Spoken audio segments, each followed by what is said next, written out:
Aux États-Unis, le New York Times, et en France, le quotidien Le Monde, extrait d'un livre poignant, Marie, intitulé « Et la joie de vivre ». C'est aux éditions Flammarion. Le livre sort en librairie mardi prochain. Et c'est un récit à la première personne qui va sortir dans 22 langues.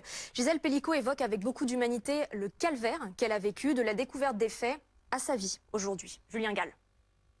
Gisèle Pellicot livre un témoignage sobre et fort sur les viols de son mari dont elle ne savait rien, mais aussi sur le moment du procès, notamment lorsqu'elle a décidé de renoncer au huis clos de l'audience, une décision prise quand ses deux avocats lui demandent de lire la totalité du dossier d'instruction des viols de Mazan, 400 pages au total. Mon estomac se serrait. Régulièrement, je posais les pages pour reprendre ma respiration. Les dates me faisaient mal. Malgré cette lecture douloureuse, elle accepte que le procès ne se tienne pas à l'abri des regards. 50 hommes feraient masse dans l'enceinte de la justice. Leur voix couvrirait forcément la mienne. Et puis leurs yeux, tous ensemble. Est-ce que je n'étais pas en train de leur faire un cadeau?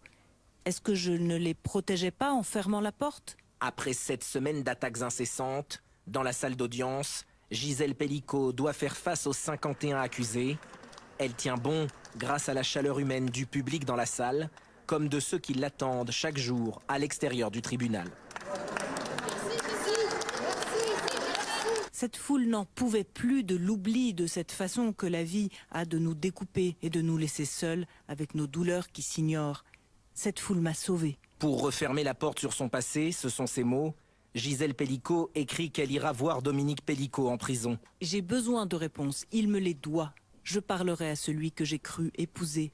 Cette visite ne sera pas un cadeau, pas une faiblesse, ce sera un adieu. Dans son ouvrage, Gisèle Pellicot n'a de cesse de délivrer un message. Victime, elle l'est juridiquement, mais pas face à la vie.